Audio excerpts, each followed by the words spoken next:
Salam anak Indonesia. Selamat datang teman-teman di podcast kali ini bersama saya Lukman Nur Hakim pada channel KKM Desa Mekarwangi kelompok 70 Kecamatan Saketi Kabupaten Pandeglang. Nah, pada kesempatan kali ini saya akan berbincang-bincang dengan salah satu duta anak yang berasal dari daerah Pandeglang, yaitu Ratu Belgis Hasanah.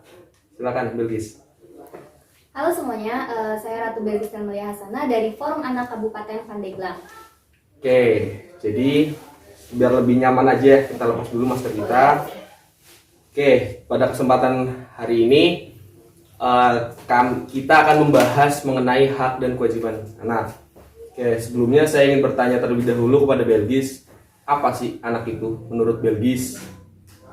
Kalau menurut pengetahuan saya di dalam pasal 1 ayat 1 Undang-Undang Nomor 23 Tahun 2002 itu anak adalah seseorang yang belum berusia 18 tahun termasuk yang masih ada di dalam kandungan.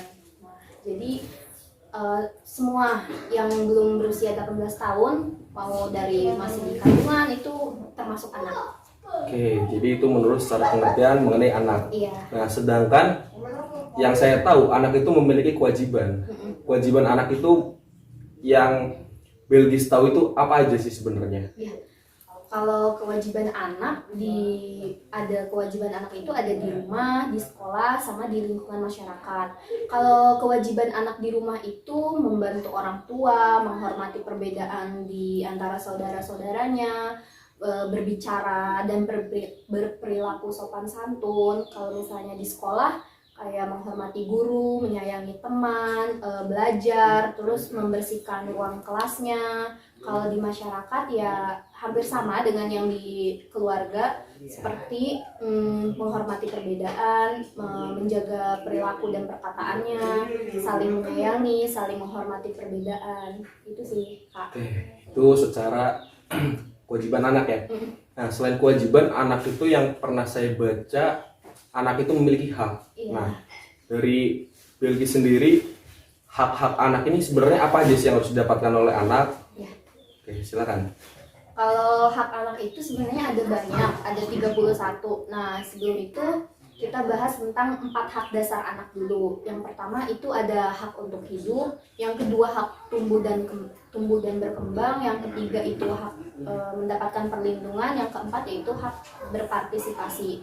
Nah, untuk hak hidup ini dikatakan anak sudah memiliki atau mendapatkan haknya jika dia masih diberikan hidup yang layak oleh orang tua atau keluarganya, tidak diaborsi secara ilegal, dibunuh, dan lain sebagainya yang menyebabkan anak itu kehilangan hak hidupnya. Untuk hak tumbuh kembang itu anak diberikan kehidupan yang layak juga, makanan yang sehat dan bergizi sehingga tumbuh kembangnya terjaga dengan baik. Untuk hak perlindungan itu setiap anak itu dilindungi dari kejahatan seksual, fisik maupun mental. Terus dari kriminal-kriminal seperti itu anak mendapatkan perlindungan.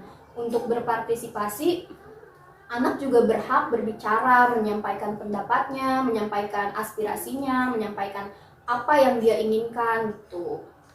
Oke, berarti secara dasar itu mengenai hak anak itu sebenarnya banyak. Iya. Tapi yang Belgis sampaikan itu hanya 4 dasar dari seluruh poin-poin itu. Oke. Nah, kembali lagi pada podcast kali ini kan kita membahas mengenai anak. Nah, sedangkan di masa pandemi seperti ini kan anak-anak itu untuk sekolah sendiri dilaksanakan secara daring. Nah, menurut Belgis sendiri, apakah ada efek dari daring ini untuk perkembangan anak? Tentu ada, baik efek negatif ya atau positif. Di sini Belgis mau ngebahas efek negatifnya dulu ya. Kalau misalnya online ini kan emang mengharuskan si anak belajar lewat gadget ya. Nah, dari situ orang tua taunya anak kalau megang gadget tuh ya belajar gitu karena emang belajarnya online. Tapi jangan disangka si anak itu dengan bebas memegang gadget itu dia bisa berselancar di dunia maya, misalnya membuka situs-situs porno atau kayak semacam ada orang dewasa gitu yang berpura-pura atau nyamar gitu, sehingga si anak ini dieksploitasi, misalnya kayak bukan dijual tapi kayak pekerjakan. Dipekerjakan, terus kayak disuruh ya gitu, yang untuk negatifnya ya lah ya, kayak bisa disuruh ngapain gitu yang seharusnya tidak dilakukan anak. Oke. Kalau dampak positifnya sih lebih terjaga ya, lebih terkontrol oleh orang tuanya, karena kan anaknya di rumah aja gitu, jadi si orang tua tuh bisa mengawasi secara intens lah ya, kejaga makanannya, terus kejaga keamanan ininya gitu. Oke, jadi kan itu secara dampak negatif dan positif. Nah, sedangkan saya ingin bertanya mengenai lebih dalam mengenai hal ini. Nah, di mana kan orang tua ini kan dengan adanya anak di rumah, mereka akan disibukkan dengan mengajarkan anak. Nah, biasanya orang tua ini kan akan kehilangan kesabaran. Ada nggak sih? Nah, ada nggak sih tips bagi orang tua untuk mengajar anaknya ketika di rumah, dan juga apabila orang tua ini melakukan sebuah kesalahan atau misalkan memberikan tekanan yang berlebihan, apa sih dampak negatifnya bagi si anak? Kalau masalah itu, pertama yang paling dasar tuh orang tua tuh harus mengenali dulu potensi anaknya gitu. Jadi si anak ini sebenarnya, anak kita itu bisanya apa gitu, sukanya dalam pelajaran apa, menguasai apa gitu. Toh setiap anak itu kemampuannya berbeda-beda, jadi nggak bisa disamain. Misal si orang tua ini kan punya banyak anak gitu, terus harus semuanya pintar matematika gitu, nggak bisa gitu. Karena bukan berarti kita nggak pintar matematika, bukan berarti kita bodoh gitu dalam hal musik atau yang lainnya. Jadi yang pertama itu kenali potensi anak. Yang kedua, jangan membanding-bandingkan anak. Terus dalam hal belajar itu anak nggak boleh dalam situasi tertekan, terpaksa, atau ya secara terpaksa itu karena mempengaruhi juga psikologisnya gitu. Nggak akan berjalan dengan baik si anak mempelajari pelajaran tersebut karena ya ditekan itu, terpaksa. Terus kalau misalnya si orang tua itu, si anak gak bisa aja, kadang kan orang tua itu suka ngebentak ya, gitu, kapan sih bisanya kayak gergetan gitu. Nah itu secara dampak negatif bagi anak itu apa ya? Iya, itu akan merusak 1 miliar atau 1 juta sel otak gitu. Sekali dia dibentak itu sel otaknya akan rusak gitu, saraf otaknya gitu. Itu dampaknya panjang banget gitu. Oh, jadi dampaknya ini memang sangat-sangat mengerikan ya. Hanya dengan 1 kali bentak bisa merusak bahkan sampai 1 juta sel otak. Waduh. Oke, jadi melihat dampak tersebut, ada nggak sih tips bagi orang tua di masa pandemi ini yang benar-benar yang benar-benar konkret sehingga bisa mengajar anak itu dengan baik agar terhindar dari bentakan-bentakan ini yang dapat merusak mental anak ini? Ada nggak sih tipsnya bagi orang tua yang di rumah? Ada sih tipsnya. Pertama, orang tua tuh harus komitmen lah kepada dirinya sendiri. Kalau kita ngajarin anak tuh harus sabar, harus punya mental yang jangan sampai keluar gampang emosi gitu. Terus anak tuh kalau misalnya dikasih waktu belajar gitu, tolong sempatin sekitar minimal 5 menit buat dia nge-refresh otaknya gitu. Kayak jangan belajar terus gitu, minimal nonton lah bentar gitu, istirahat bentar gitu, jangan dipaksa terus-terusan belajar. Anak juga butuh istirahat. Terus ya orang tua harus pinter-pinter nyari cara gitu buat belajar si anak tuh nyaman, menarik gitu. Misal mungkin orang tua bisa nyari video-video pembelajaran yang menarik gitu supaya anak tuh nyaman, mau mempelajari pelajaran tersebut gitu, Kak. Oke, jadi bisa dikatakan bahwa untuk pola asuh anak ini tergantung dengan orang tuanya. Iya. Oke. Tergantung juga si anak Dan nanti melaksanainnya. Jadi ini balik lagi ke orang tuanya ya, untuk mendidiknya, dan balik lagi ke anak sendiri. Bahwa ketika dalam situasi seperti ini, dalam situasi pembelajaran, orang tua itu harus pandai-pandai melihat bakat anak ini ada di mana, peluang anak ini ada di mana. Jadi ketika suatu hal yang dipaksakan terhadap anak itu akan berdampak negatif terhadap anak itu sendiri. Betul. Oke. Nah, tapi dari kakak Belgis ini kan kakak menjadi seorang duta anak. Nah, itu kan merupakan sebuah prestasi tersendiri. Ada nggak sih saran bagi teman-teman atau adik-adik atau mungkin orang tua yang menonton video ini agar anak itu dapat membangkitkan prestasi dalam dirinya seperti kakak Belgi saat ini? Silakan.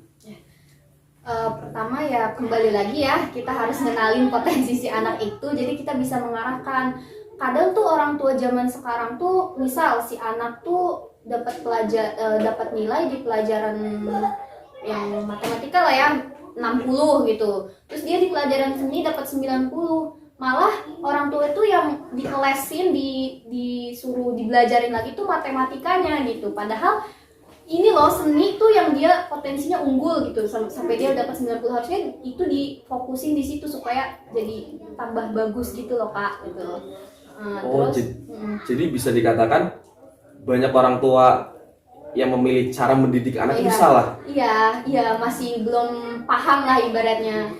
Jadi ketika kita memberikan pelajaran tambahan dengan menggunakan guru itu harusnya sebagai orang tua yang kita lakukan itu mengajarkan bakat anak, bukan kekurangan anak ya. Jadi kelebihan anak itu harus diolah. Iya, diasah gitu biar tambah baik. Soalnya kan kembali lagi ya, setiap anak tuh kemampuannya beda-beda, nggak bisa disamaratakan. Kalau misalnya kita menilai kepintaran itu dari cara ikan memanjat pohon, selamanya ikan itu akan merasa bodoh dong.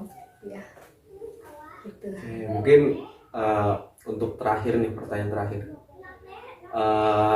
Mengenai kasus yang terjadi terhadap anak-anak, itu pandangan dari kakak Belgis ini seperti apa sih mengenai kasus misalkan pelecehan, kasus kekerasan, itu seperti apa dari kakak Belgis ini tanggapannya? Saya cukup miris ya ngelihat kasus-kasus kekerasan yang terjadi pada anak, terutama di Indonesia. Gimana ya? Emang itu harus membutuhkan kerjasama sih antara orang tua, anak, sama lingkungan masyarakatnya gitu. Jadi banyak kasus seperti kekerasan seksual sih paling banyak ya, kekerasan fisik, terus mental. Kalau seksual tuh biasanya dilakukan anak tuh jadi korban pedofil gitu. Terus kalau di fisik itu biasanya rata-rata sih ya, nggak semua dilakukan oleh keluarganya gitu. Jadi kayak dipukul sama orang tuanya, banyak tuh kan di berita-berita tuh ada kasus seperti itu. Terus kalau mental itu semacam bullying, korban bullying. Ya. Padahal pemerintah sudah menerapkan hukuman yang untuk pelaku-pelaku kejahatan anak gitu ya. Sekarang kan udah ada peraturan buat kebiri kimia itu buat pelaku kejahatan seksual anak. Cuma sampai sekarang saya belum melihat itu terrealisasi dengan baik sih. Oke, jadi menurut kakak Belgis itu mengenai peraturan baru tuh, hukuman yang baru itu kan kebiri kimia. Nah, menurut kakak Belgis ini apakah tepat ketika kebiri kimia ini dihukumkan kepada pelanggar-pelanggar pelecehan terhadap anak atau kekerasan terhadap anak? Apakah itu tepat? Kalau menurut saya pribadi sih cukup tepat ya, karena kan kalau udah dikasih hukuman itu dia pasti jerak ya, nggak bisa ngelakuin hal semacam itu lagi. Jadi itu udah cukup bagus sih, tinggal direalisasikan dengan sungguh-sungguh oleh pemerintah gitu. Jadi nggak ada lagi tuh yang namanya kasus kekerasan seksual terhadap anak. Oke, baik, mungkin untuk podcast atau ngobrol-ngobrol kita pada kesempatan kali ini hanya sampai di sini. Mungkin dari kakak Belgis ada saran atau masukan untuk penonton di rumah? Boleh. Kalau untuk orang tuanya, kita harus menyayangi anak dengan baik, harus memberikan apa yang seharusnya jadi hak anak itu yang telah tadi disebutkan ya. Terus buat anak-anaknya ya harus melaksanakan kewajibannya itu Kak, gitu. Karena kan hak itu bisa diperoleh setelah melaksanakan kewajiban. Oke, baik, mungkin itu saran dari kakak Belgis. Mungkin untuk kesempatan ngobrol-ngobrol kali ini cukup sampai di sini saja. Dan untuk penonton di rumah tetap menjaga kesehatannya di tengah pandemi. Jangan lupa untuk meminum vitamin dan juga menjaga jarak serta mencuci tangan. Oke. Mungkin hanya ini saja yang dapat saya sampaikan sebagai mantik pada kesempatan kali ini. Kurang lebihnya mohon maaf. Bila taufiq wal hidayah. Assalamualaikum warahmatullahi wabarakatuh. Salam anak Indonesia.